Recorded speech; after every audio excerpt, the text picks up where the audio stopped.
Hey everyone, welcome back to the channel. Canada is looking for a new tactical helicopter and it's about to spend $18 billion to get one. In this video, we'll talk about the current helicopter, why it needs to be replaced, the replacement program, and some of the helicopters that might be replacing it. Alright, so Canada's current tactical helicopter is the CH-146 Griffon. It is a militarized Bell 412. 100 of these helicopters were built between 1995 and 1997, and currently there's around 85 of them still in service. And this helicopter really is the workhorse of the Canadian Armed Forces. It does troop and cargo lift, it does search and rescue missions and reconnaissance, and a bunch of other operations where mobility and movement are critical. And so for Canadians, this is probably one of the most common pieces of Canadian Air Force equipment that they see. And it's been involved in many operations for the Canadian Armed Forces over the past 20 years. It's been involved in missions in Afghanistan as an escort. The recent peacekeeping mission in Mali, it was providing armed escort for Chinooks while they were doing medevac missions. And more commonly and recently at home, you often see the Griffon being used for flood rescue, wildfire support, and other evacuations across Canada. So the government decided that a piece of equipment this important needed upgrading and needed to be sustained. And so they launched a modernization effort worth up to $800 million. But just last month, that entire effort was put on pause. And according to D&D, the entire project needed to be reassessed. The cost and the complexity of the program were starting to cause some issues. Now, CBC News has done some reporting that the new mission system being implemented in the Griffon was causing some integration issues, and this new mission system is the core of the refurbishment project. But this is to be expected. The fleet is now pushing close to 30 years old, and it has been worked really hard.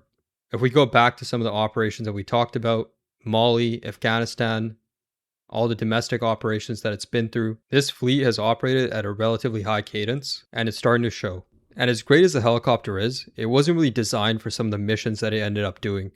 It lacked robust crew protections and armor, it was not fitted with any weapons, and also lacked some of the sensors that you see on modern platforms. And modifications were bolted on as these helicopters went out for various missions across the world. And so when you look at those factors, it starts to make sense why the Griffon modernization was put on pause. What the Air Force really needs is an upgraded helicopter system that adds armed strike, updated reconnaissance and targeting systems, and greater range and payload.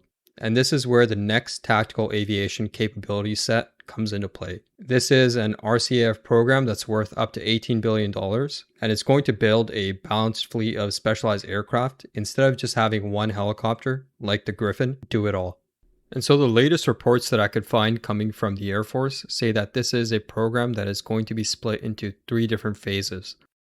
First, they're looking at roughly around 18 airframes to replace the Griffons for the 427th Special Operations Aviation Squadron.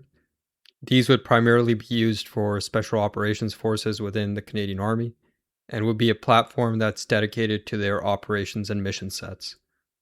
Now, Phase 2 would be attack and reconnaissance. So this would be an armed helicopter with onboard sensors, and the ability to deliver strike and ISR capability that the Griffon did not have. Now, the last phase is Army mobility and transport. And so this would be a tactical transport capability for the Canadian Army and potentially more than one airframe for this phase as well. Now, as of the summer of 2026, the options analysis is still in progress and no aircraft has been chosen yet. And we're not expecting a contract to be awarded until 2029, which is the latest information on the Government of Canada website. Now, that being said, we do have a lot of industry reports on who the potential contenders for this project might be, and we'll take a look at some of them coming up next. So again, this project has not entered the selection phase yet, and the government has not selected any vendors or contractors for this project. But we are starting to get a reasonably good idea of who some of the potential contenders might be. And so the first contender is from Sikorsky, and it is the Black Hawk. This helicopter is combat proven, and it also has a special operations variant. This is the exact same helicopter that is used by US Special Forces, which Canadian forces regularly work with. And so the interoperability there is a huge plus. And this is a helicopter that is used widely amongst a lot of Canadian allies. And for these reasons, this helicopter fits in really well for the Phase 1 Special Operations Program. I'll link a piece from True North Strategic Review below, which goes into some of the reasons behind the Black Hawk being a frontrunner and the likely choice for the Phase 1 program. Okay, next up is Airbus. Now, Airbus has a family of aircraft spanning from light duty to medium multi-role, and so they are really competing at all three different phases of the program. For the attack and reconnaissance role, you can expect the H-160 to be proposed. This is currently being used by France, and with modern systems and sensors, it fits into the combat support role perfectly.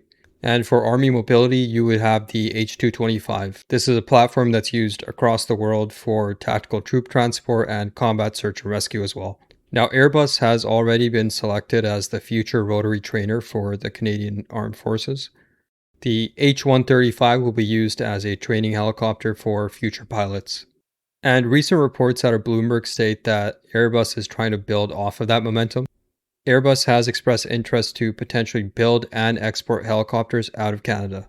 Working off the recent defense industrial strategy, building a helicopter within Canada would be a major boost, and I could see this offer from Airbus being something that pushes them over the edge versus the competition. Now, other potential contenders include Leonardo, Bell, and the next generation rotorcraft capability for NATO. Leonardo has made some recent sales to the UK and Poland for their 149 platform. And so this might be another aircraft that Canada may look at for its medium lift capability. Now, Bell is a lot more interesting to me. As we talked about earlier on in the video, they are working on the Griffon life extension program. Now, that program has been put on pause, and it's likely due to the next generation capability set that the government of Canada is looking for. And lost in the shuffle is the fact that Bell does have a new aircraft in the works. Their V-280 and MB-75 platform won the competition for the Future Long-Range Assault Aircraft program for the US Army. And so when we look back at what potentially Airbus might do with a dedicated build facility in Canada, it's hard to understand if Bell would be able to bring similar benefits in terms of component manufacture, or even production across the border. The V-280 program is likely to be a very large defense industrial project in the United States, and so I would be interested to see if this helicopter is chosen as the replacement aircraft for the Griffon. What type of industrial benefits would Bell be able to bring across into Mirabel in Quebec?